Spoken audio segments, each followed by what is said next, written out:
Lucy Carter loved the smell of the New Haven marketplace. Every alien species brought different scents with them.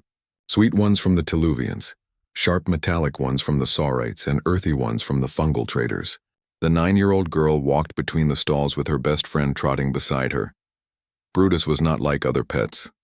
He was a honey badger, brought from Earth when Lucy's family moved to this frontier colony world 3 years ago. The black and white creature wore a small translation collar around his thick neck, though he rarely needed to speak. His actions said everything necessary. The marketplace bustled with activity as dozens of species traded goods and services. Lucy stopped at Rila's stall, where the 4-armed Teluvian merchant sorted colorful fruits into organized piles. Rila's face brightened when she saw the girl approaching. Little Lucy, and the fierce Brutus. Rila's translator converted her musical language into standard speech. How are your parents? They're good. Dad says the new grain crops are growing well. Lucy reached up to touch one of the purple fruits. What are these? Malak fruits from my homeworld. Very sweet. Would you like to try one? Before Lucy could answer, Brutus made a low huffing sound. Several aliens who had been walking toward Rila's stall suddenly changed direction, giving the honey badger a wide berth. Lucy noticed this happened often. People seemed afraid of Brutus, though she could never understand why. He was only 13 kilograms of fluff and attitude. Rila leaned closer and lowered her voice. Lucy, dear, where are your parents today? Working at the agricultural center. I'm heading home soon. Why? The Teluvian's 4 eyes glanced around nervously. There are rumors. Bad people in the system. Slavers. They've been spotted near New Haven. Lucy felt a chill run down her spine, but Brutus pressed against her leg reassuringly. The honey badger's dark eyes scanned the crowd with surprising intelligence. Does my dad know? I sent him a message an hour ago. But please, little one, be careful. Don't go to quiet places alone. Lucy nodded and accepted a melic fruit as a gift. She bit into it as she walked away, the sweet juice running down her chin. Brutus walked slightly ahead now, his stocky body moving with purpose. To anyone who knew Earth animals, his posture screamed alertness. The colony of New Haven sat on a planet that humans had helped terraform. It served as a trading hub for this sector of space, where hundreds of species mingled freely. Lucy had grown up here, learning to speak with aliens as easily as she spoke with other human children. She knew the Teluvians were peaceful traders. The Saurites were proud and sometimes aggressive, and the insectoid Quellan were curious about everything. What she didn't know was that someone had been watching her for 2 days. Grask crouched on a rooftop 3 buildings away, his reptilian eyes focused on the human child through electronic binoculars. The Saurite slaver had hunted sentient beings across a dozen systems, selling them to collectors who paid well for exotic specimens. He had never been caught because he planned everything carefully. Humans were rare in this part of the galaxy. A human child would bring an impressive price from certain buyers. Grask had researched the species thoroughly. They came from a planet called Earth, classified as a death world due to its dangerous environment and predatory wildlife. But human children were small and weak, much easier to take than adults. The small animal walking with the girl was listed in the colony database as a honey badger, a companion animal from Earth. Grask had looked at the entry and laughed. 13 kilograms. Omnivore. Non-sentient. The database listed it as potentially aggressive, but Grask had dealt with far more dangerous creatures. 1 stun blast would handle it. His crew waited in a transport vehicle 2 streets over. 3 professionals who had worked with Grask for years. They had taken dozens of targets without major problems. This would be simple. Boss, she's heading toward the Garden District, one of his crew reported through the communication device. Grask smiled, his sharp teeth glinting. The Garden District was perfect. Fewer witnesses, plenty of tall plants for cover. The human girl walked through there every evening on her way home from visiting friends. Today would be her last walk as a free being. Lucy finished her fruit and tossed the core into a recycling unit. The sun was starting to set, painting the alien sky in shades of orange and purple. She loved this time of day. The gardens near her home filled with bioluminescent flowers that glowed in the dimming light. Come on, Brutus. Let's go see the night bloomers before we go home. The honey badger made a small chirping sound, something he did when he was content. Lucy scratched behind his ears as they walked. She had no idea that her parents were frantically trying to reach her on her communication device, which she had left at her friend's house. She had no idea that her father was running toward the garden district right now, his heart pounding with fear after receiving Rila's warning. She had no idea that in 2 minutes, everything would change. The garden district smelled like earth flowers mixed with alien blooms. The paths wound between hedges that grew 3 meters tall, their leaves shimmering with biological light. Lucy knelt beside her favorite cluster of night bloomers, watching as they opened their petals to reveal glowing centers. Brutus stood beside her, but his attention was not on the flowers. His head turned slowly, nostrils flaring. Every muscle in his compact body tensed.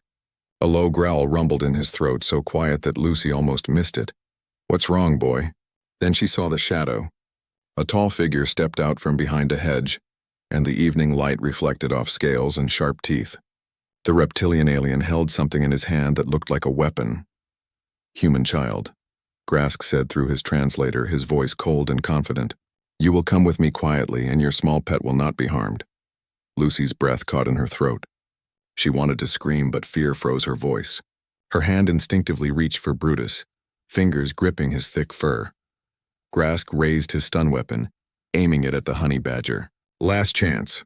Come quietly or watch your animal die." What happened next would echo across the galaxy for years to come, because Grask, for all his research and planning, had made one fatal mistake. He had read about honey badgers in a database, but he had never met one, and he had absolutely no idea what they were capable of when defending their family. The stun blast hit Brutus square in the chest. Grask expected the small creature to drop immediately, muscles locked by the electrical charge. Instead, the honey badger shook his head once as if annoyed by an insect bite. For one critical second, Grask froze in confusion. His weapon was set to a level that would drop a creature twice this animal's size. The small black and white beast should be unconscious on the ground. But Brutus stood firm, and something had changed in his posture. The honey badger's lips pulled back, revealing sharp teeth. His dark eyes locked onto Grask with an intensity that made the slaver's blood run cold. Then Brutus moved. Earth animals had evolved on a planet where everything wanted to kill everything else. Prey animals developed speed or armor or camouflage. Predators developed strength or venom or pack tactics. Honey badgers had developed something different. They had developed absolute fearless rage combined with a body designed to take punishment and keep fighting. Brutus launched himself at Grask faster than the saurite could track. The honey badger's thick, loose skin made him almost impossible to grab or bite effectively. His claws, designed to dig through rock-hard termite mounds, found purchase in Grask's scaled leg. His teeth, strong enough to crack bone, clamped down on the slaver's ankle. Grask screamed and tried to shake the animal off. Brutus held on and twisted, his entire body spinning with the motion. The sound of tearing flesh filled the garden. The slaver's weapon fell from his hand as he stumbled backward. Lucy found her voice and screamed for help. The sound cut through the evening air, high and terrified. But she did not run, not yet. Not while Brutus was fighting. 3 more figures emerged from the hedges. Grask's crew had heard the commotion and came running. They saw their boss bleeding and struggling against a creature the size of a small dog. It would have been funny if it wasn't so shocking. "Get it off him," Grask roared. The first crew member, a gray-skinned humanoid, pulled out a stun baton and moved toward Brutus. The honey badger released Grask's leg and whirled to face this new threat.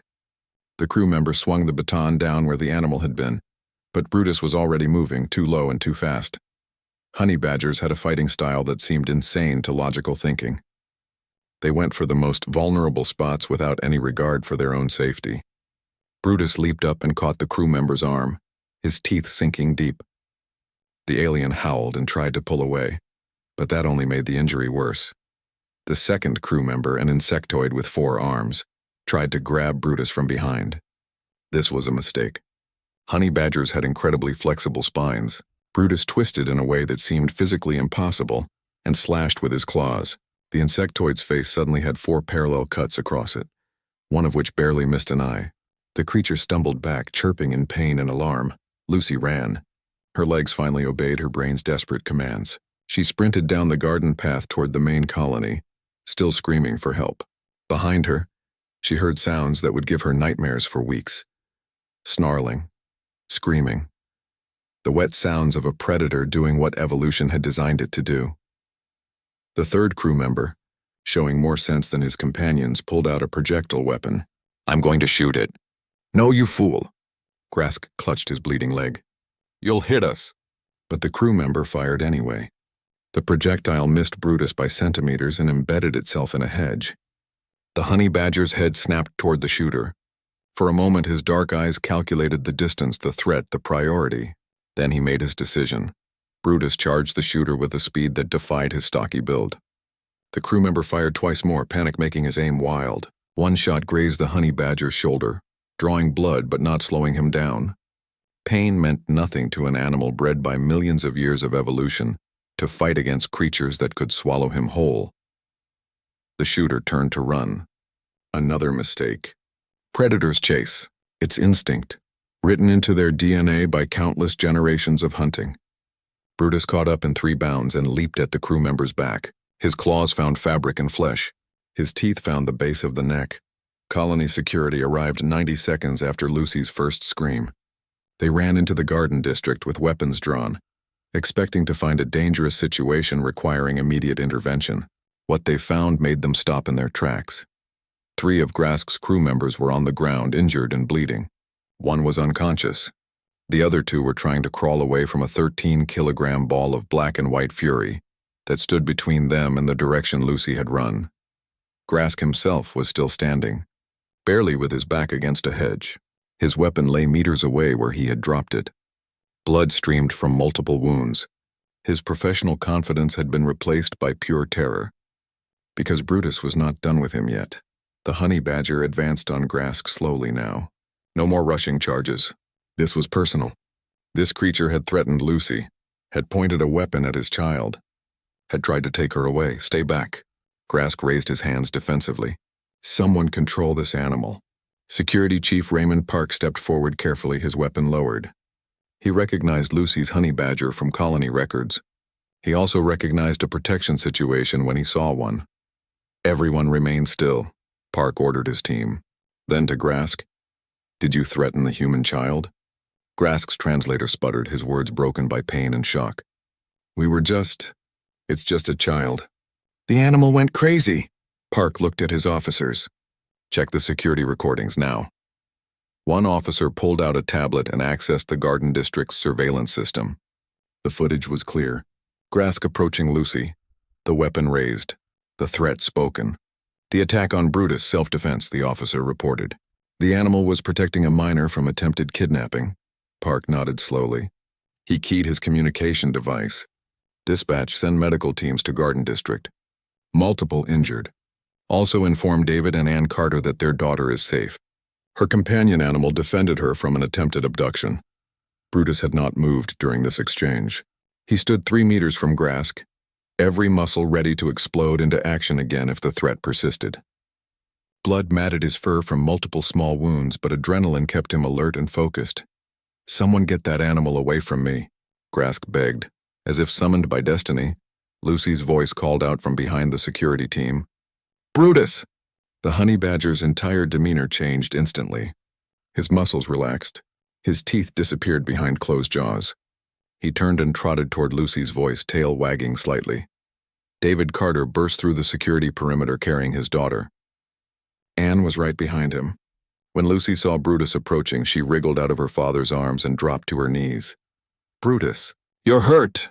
The honey badger pressed against her, making soft chirping sounds. Lucy wrapped her arms around him, tears streaming down her face. Brutus licked her cheek gently. All traces of the fighter vanished. He was just her friend again. Behind them, Grask collapsed as shock finally overcame his body. Medical teams rushed in to stabilize him and his crew. Park stood watching the scene with a thoughtful expression on his face. He had served on 3 different colony worlds. He had dealt with dangerous criminals and wild animals. But he had never seen anything quite like what just happened. A small Earth creature had taken down 4 armed professionals who had kidnapped beings across a dozen systems. Park pulled out his tablet and began typing a report. The Galactic Criminal Database would need to be updated. Grask's file would have a new entry under cause of defeat. Park hesitated, then typed the words that would spread across criminal networks within hours. Defeated by Death World companion animal, human child's protector.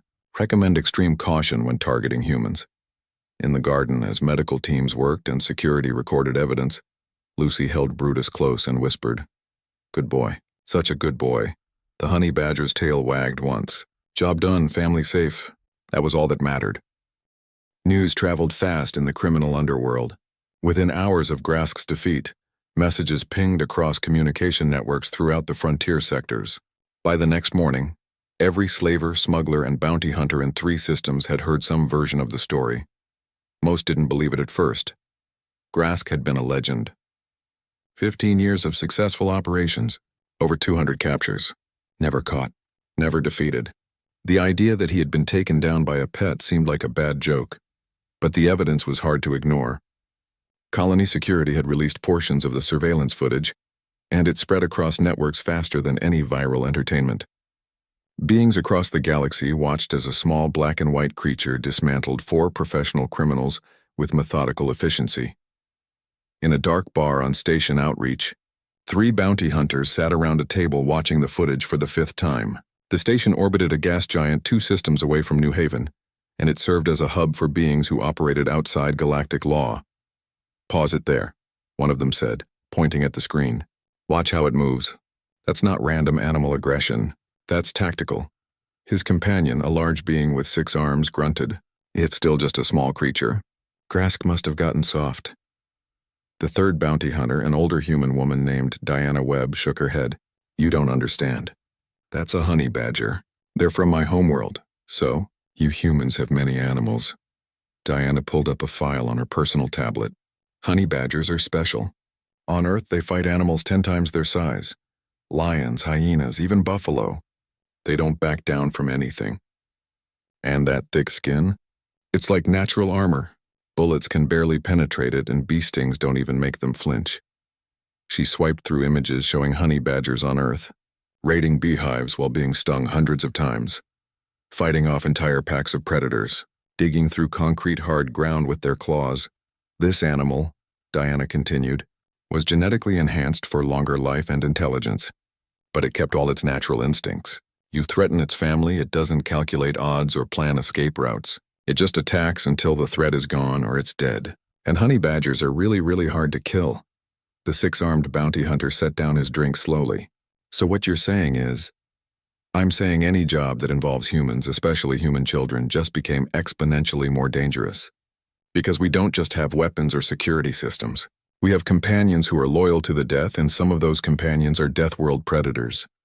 The conversation in that bar was repeated in dozens of locations across the sector. Criminals who had never given humans a second thought suddenly started asking questions. What other creatures did humans bond with? How many humans had similar companions? Could the animals be bought off or distracted? The answer to that last question came 3 days later, when a small-time thief on New Haven tried to break into a human residence.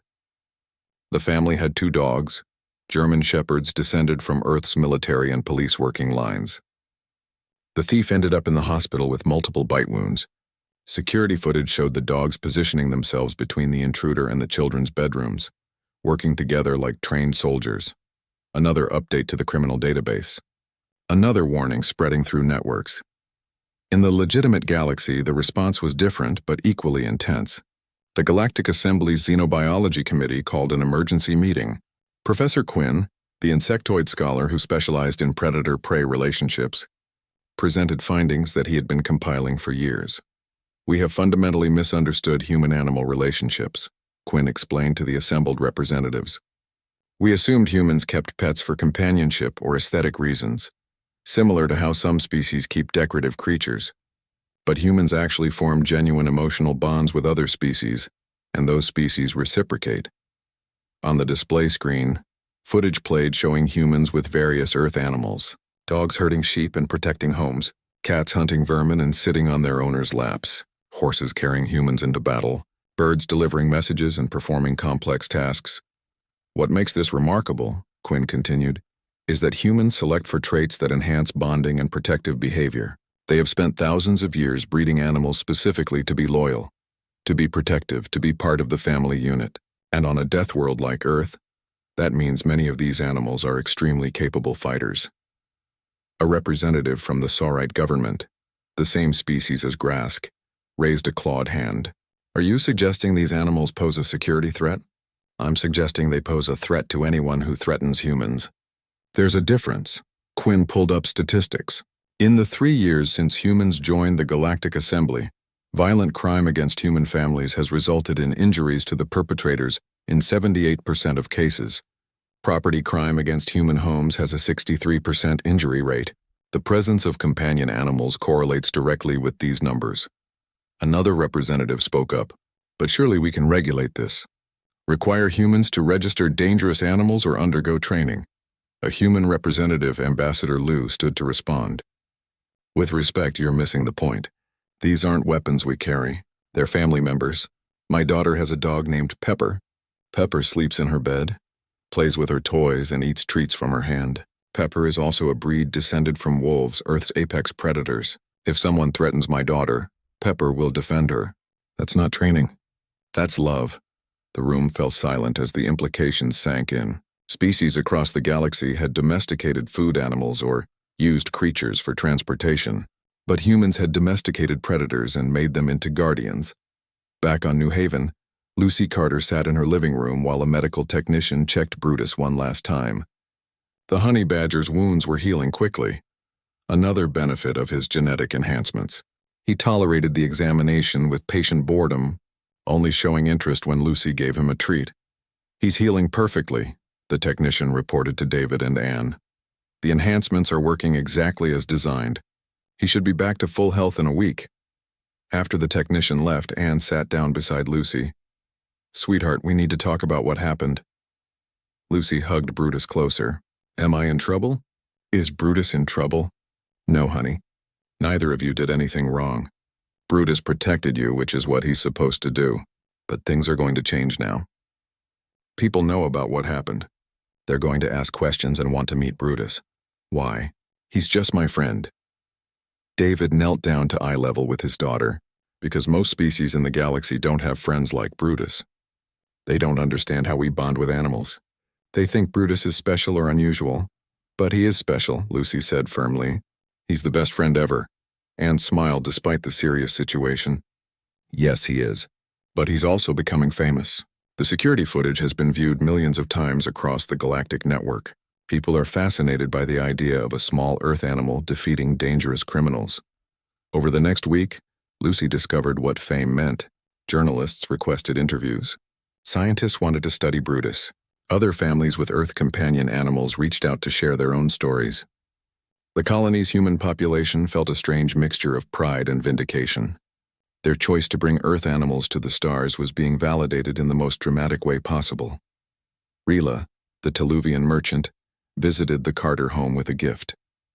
She presented Lucy with a beautifully woven collar for Brutus, embedded with small lights that would help him be seen at night.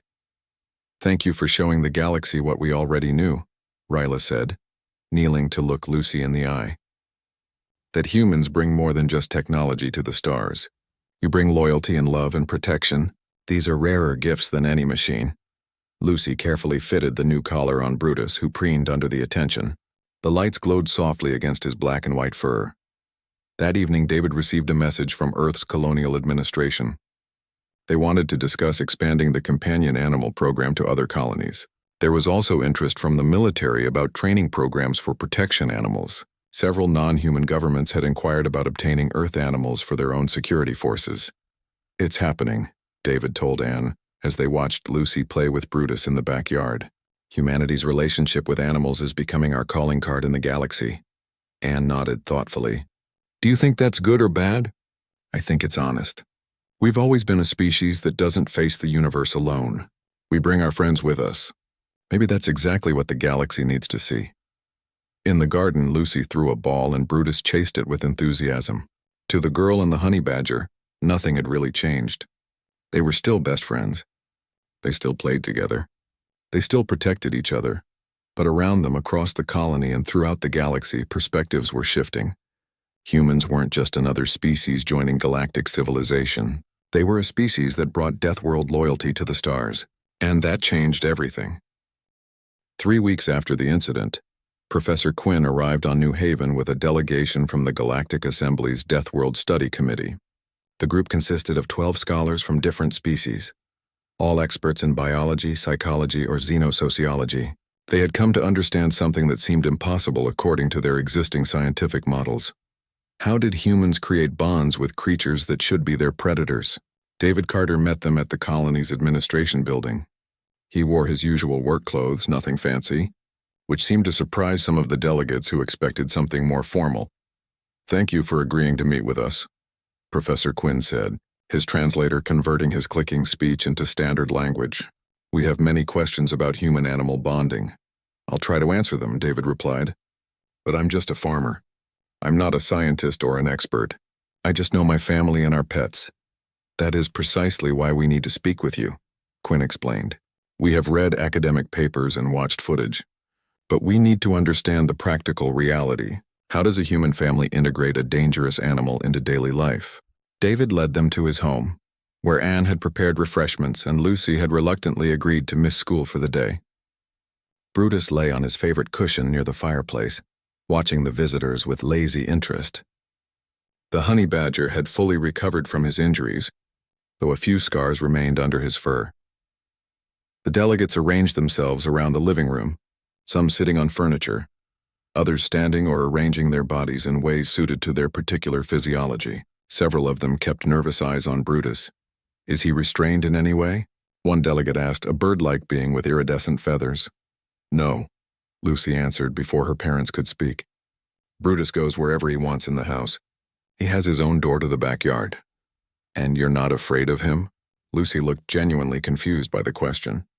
"Why would I be afraid?" "He's my friend." Professor Quinn leaned forward. "Young Lucy, this creature injured 4 adults severely. The criminal Grask died 2 days ago from complications related to his wounds. Your friend is capable of killing. Doesn't that concern you?" "People are capable of killing too," Lucy said with the simple logic of childhood. "But we don't assume everyone is dangerous. Brutus only hurts people who try to hurt me. The rest of the time, he's just Brutus." She stood and walked to the honey badger, who raised his head attentively. Lucy scratched behind his ears, and Brutus made a contented chirping sound. Several delegates flinched at the sound, but Lucy just smiled. "See? He likes having his ears scratched. He also likes playing fetch, eating berries, and sleeping on my bed. He's just a regular pet who happens to be really good at protecting me." Anne brought out a tablet showing photographs of Brutus at different ages. "We got Brutus when Lucy was 4 years old. He was just a kit then, only a few months old himself. They grew up together." The delegates examined the photos. Tiny Lucy holding a ball of black and white fluff. 5-year-old Lucy teaching a young Brutus to follow commands. 7-year-old Lucy reading while Brutus napped beside her. The progression showed a relationship developing naturally, built on daily interactions and shared experiences. "This is what we don't understand," Quinn admitted. "In most species, adults protect young, but you allow your young to bond with predators during their most vulnerable years. How is this not dangerous?" David considered the question carefully. "It would be dangerous if we just threw them together without preparation. But humans have been raising children alongside animals for thousands of years. We teach both the child and the animal how to behave." Lucy learned to respect Brutus's needs and signals. Brutus learned that Lucy is family, to be protected and never harmed. "But what if the animal decides the child is prey?" another delegate asked. "That's why we choose carefully," Anne explained. Honey badgers are naturally protective animals. In the wild, they defend their territory and family groups fiercely. We enhance those instincts through genetic modification, while removing aggressive tendencies toward family members. Brutus is literally incapable of viewing Lucy as prey. His instincts have been shaped by thousands of years of domestication and modern genetic fine-tuning. Professor Quinn made notes on his own tablet. "So you're saying humans have engineered loyalty into species?" "Not engineered," David corrected. "Encouraged. We select animals that show natural bonding behaviors and breed from them. Over many generations, we get animals that want to be with us, that want to protect us. It's a partnership that benefits both species. Brutus gets a safe home, regular food, medical care, and a family. Lucy gets a companion, a protector, and a friend." One of the delegates, a being who looked like a floating collection of tentacles, spoke through a mechanical translator. "But at what cost?" "You created a living weapon." Lucy stood up abruptly, her face flushed with anger. "Brutus is not a weapon. He's alive. He has feelings. He plays and sleeps and gets happy when I come home from school. Just because he can fight doesn't make him a weapon." The room fell silent. The 9-year-old girl stared down a group of respected scientists and didn't back down. David put a hand on her shoulder, but he didn't contradict her.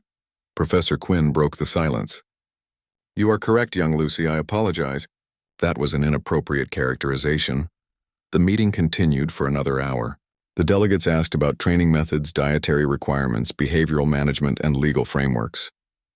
But the most important information couldn't be quantified or measured. It was in the way Lucy unconsciously reached out to touch Brutus as she talked, the way Brutus's eyes followed her movements around the room, the way Anne and David spoke about the honey badger as a family member, not a possession. Finally, as the delegation prepared to leave, Professor Quinn asked one last question. If you could go back knowing what you know now about the danger, would you still bring Brutus into your family? Lucy didn't hesitate. Yes, because the danger isn't from Brutus. The danger is from bad people like Grask. Brutus keeps me safe from that. He's the opposite of danger. After the delegation left, David found Anne in the kitchen. That went better than I expected. Did it? I'm not sure they really understood. Maybe not completely, but they saw that it works. They saw that Lucy isn't afraid, that Brutus is genuinely part of our family. Sometimes seeing is more powerful than understanding. That evening, Professor Quinn sat in his quarters at the Colony Hotel, reviewing his notes and the footage from the interview. He had studied countless species across the galaxy, but humans continued to surprise him. Most species developed intelligence and technology, then separated themselves from their planet's ecosystem. They controlled nature through engineering and science. Humans had done something different. They had brought nature with them, integrated it into their civilization, made it part of their families. The professor pulled up statistics from the Galactic Crime Database.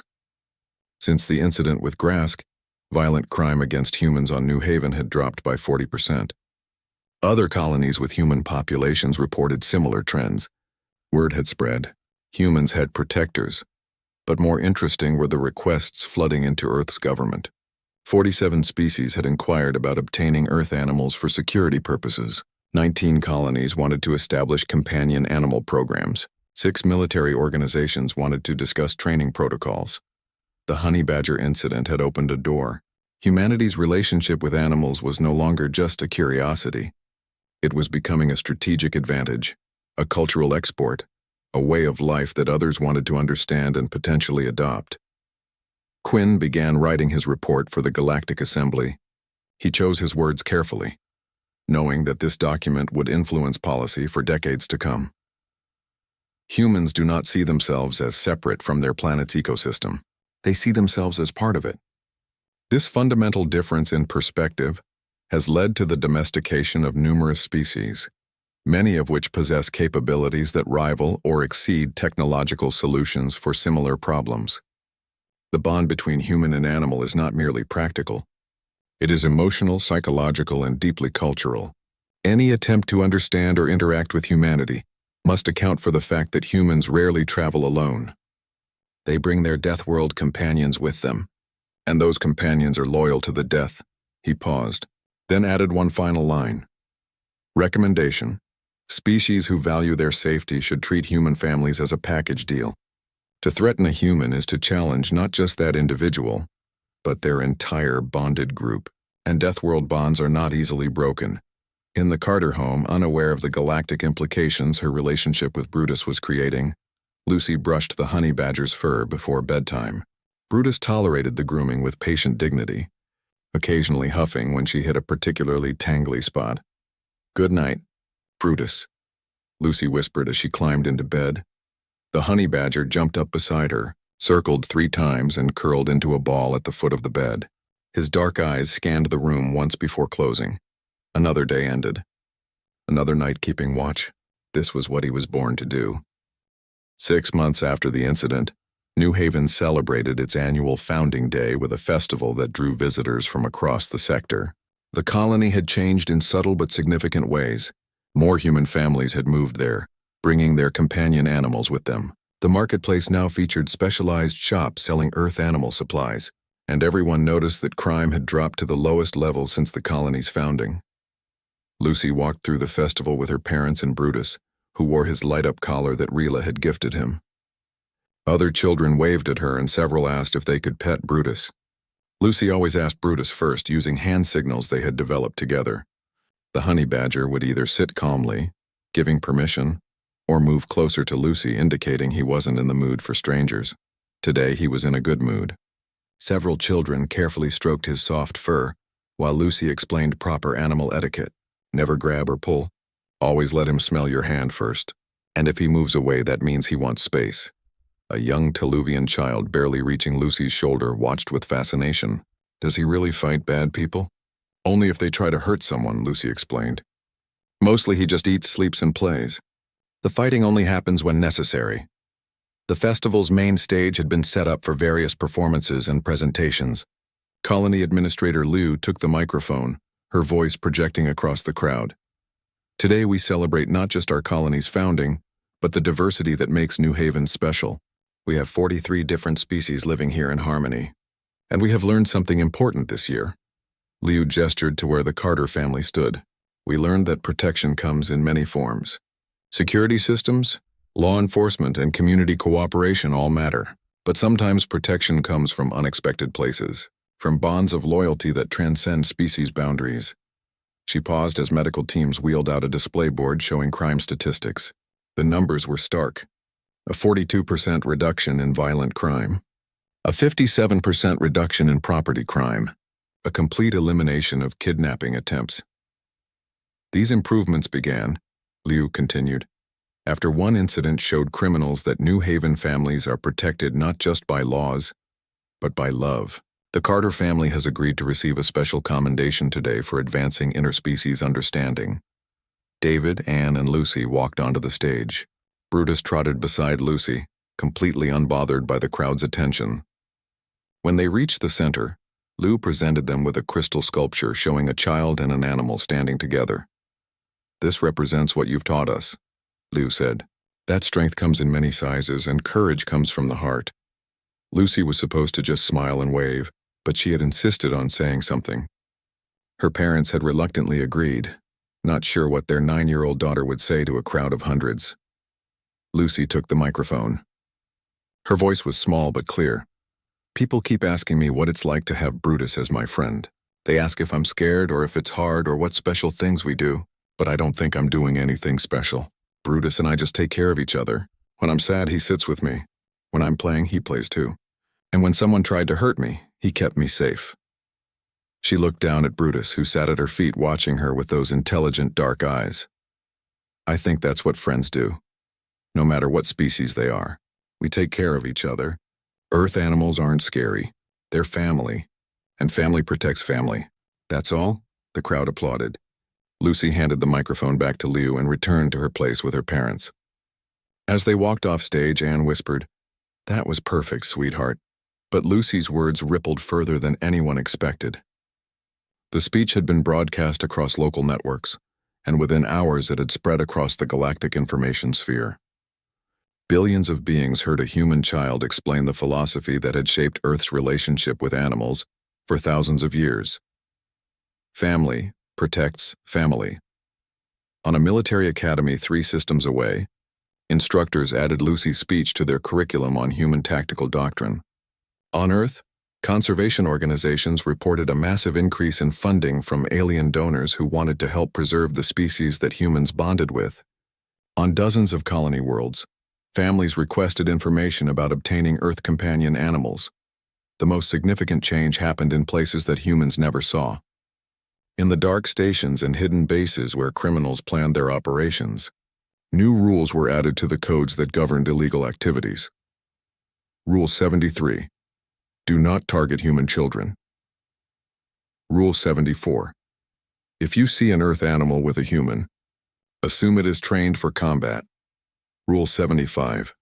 If you attack a human family, expect casualties.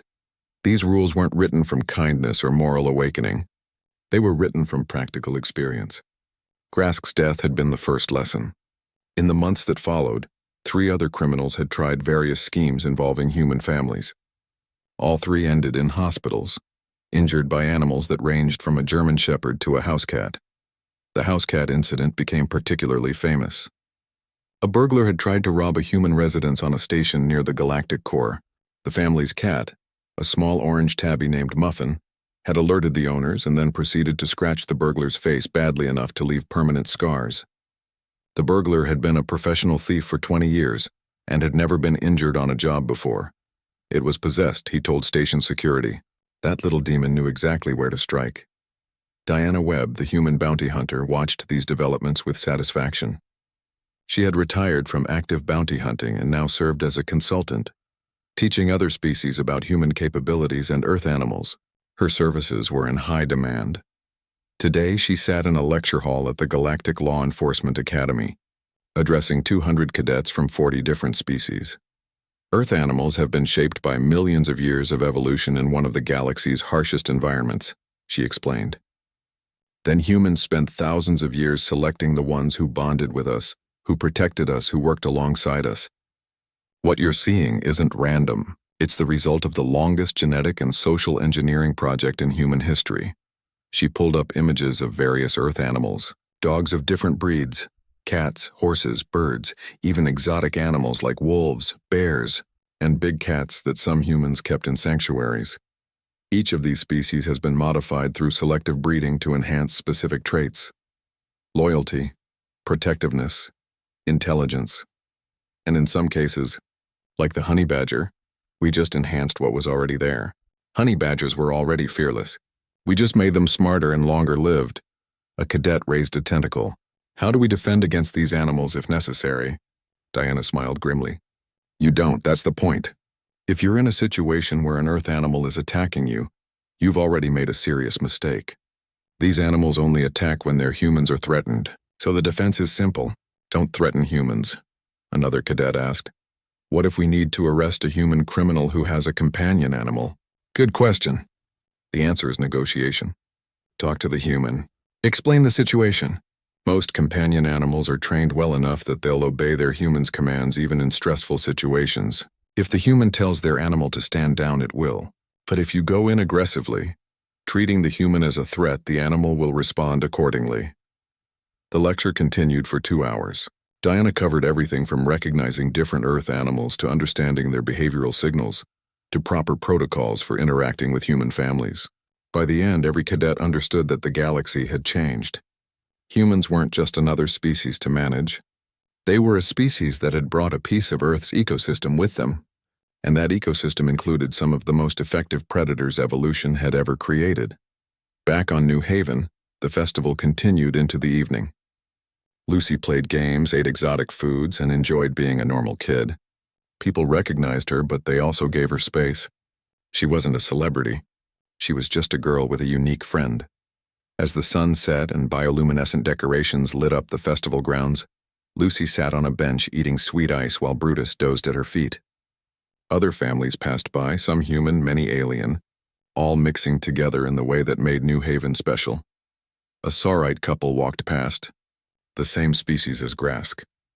They saw Brutus and instinctively veered away. But then the female Saurite paused and approached carefully. "Excuse me," she said through her translator. "Is this the honey badger who—" "Yes," Lucy said simply. "This is Brutus." The Saurite knelt down, keeping a respectful distance. "I wanted to say thank you. Grask had taken my sister's child 3 years ago. We never saw her again. What your friend did, it brought justice for many families." Lucy didn't know what to say to that. She looked at Brutus, who had woken up and was watching the Saurite carefully. "I'm sorry about your niece," Lucy finally said. "Brutus is a good friend. He just did what friends do." The Saurite nodded and stood. "May you have long life together." After she walked away, Lucy hugged Brutus close. Sometimes the world was complicated and sad. Sometimes bad things happened and good things happened, and they all mixed together. But through it all, she had Brutus. And Brutus had her. That was simple enough to understand. 2 years after the incident, Lucy turned 11.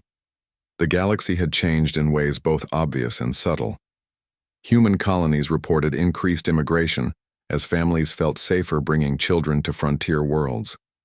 Earth animal breeding programs expanded to meet growing demand. And most significantly, the perception of humanity had shifted across countless species. Humans were no longer just the newcomers from that dangerous planet called Earth. They were the species that brought loyalty with them. The species whose families included protectors from one of the most violent ecosystems in known space. The species you didn't threaten unless you were prepared for consequences. Lucy noticed these changes in small ways. Shopkeepers were friendlier. Other children asked questions about Earth with genuine curiosity instead of fear. And when she walked through the colony with Brutus, people smiled instead of moving away. The honey badger had become something of an icon. His image appeared on colony promotional materials. Other families who got Earth animals often came to meet him, wanting to understand what a successful human-animal bond looked like. Brutus tolerated the attention with his usual patient indifference, caring only about staying close to Lucy. On the morning of her birthday, Lucy found her parents waiting in the kitchen with serious expressions. Brutus sat between them, and Lucy felt a flutter of worry. "Am I in trouble?" "No, sweetheart," Anne said quickly. "We need to talk about something important." "Sit down." Lucy sat, and Brutus immediately moved to her side. David pulled out a tablet showing a message from Earth's government. Several colonies have requested experienced handlers to help establish companion animal programs. They want people who understand how to raise children alongside Earth animals, how to train both species to work together safely. They've asked if we would consider moving to help start these programs. Lucy's heart dropped. "Leave New Haven?" "Not necessarily," Anne said. "We could stay, but this is a chance to help other families have what we have, to make other colonies as safe as New Haven has become. We wanted to discuss it with you," David added, "because this affects you more than anyone. Brutus is your companion. This is your life too." Lucy looked at Brutus, who returned her gaze with those intelligent, dark eyes. She thought about the Saurit woman who had thanked her at the festival, about all the families who had lost children to criminals like Grask, about how safe she felt walking anywhere in New Haven now. "Would Brutus come with us?" "Of course," Anne said. "Brutus goes where you go. That's not even a question." Lucy thought for a long moment. "What would we do at these other colonies?" David explained. "We would teach families how to properly bond with Earth animals. Your mom and I would handle the scientific and training aspects, but you and Brutus would be examples, showing that a child and an animal can grow up together safely, that the bond benefits both. So we'd be helping people?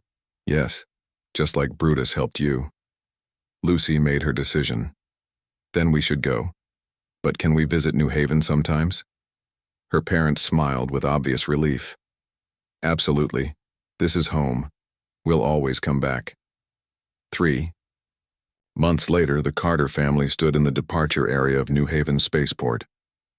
They were heading to a colony called Frontier's Edge, a young settlement that had requested help establishing its companion animal program. 50 families there had already received Earth animals, but they needed guidance on integration and training. Ryla came to see them off, bringing gifts and tears. "You've changed this place," the Teluvian said, hugging each family member. She even hugged Brutus, who tolerated it with dignity. "New Haven will miss you." "We'll be back," Lucy promised. "This isn't goodbye forever." As their ship lifted off, Lucy watched New Haven shrink below them. The colony had been her home for most of her life. She had friends there, memories, a whole life built in those streets and gardens. But she also understood something important now. Home wasn't just a place. Home was family. And family protected each other no matter where they went. The journey to Frontier's Edge took 2 weeks. Lucy spent the time studying information about the colony, learning about the families they would help. She practiced training exercises with Brutus, reviewed safety protocols, and prepared herself for her new role.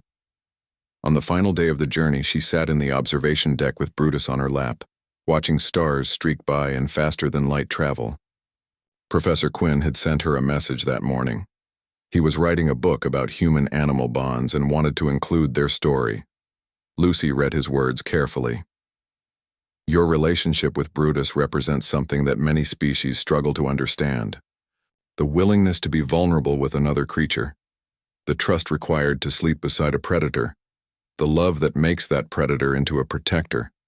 These are uniquely human traits, and they may be humanity's greatest gift to the galaxy.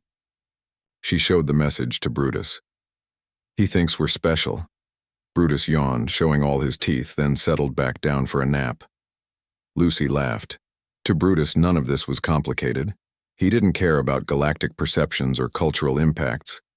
He cared about Lucy being safe, fed, and happy. Everything else was just noise. Frontier's Edge came into view through the observation window. The colony was smaller than New Haven, its buildings newer and less established. But Lucy could see potential there. She could see families who needed help, children who needed protection, and a community that would benefit from Earth's greatest export.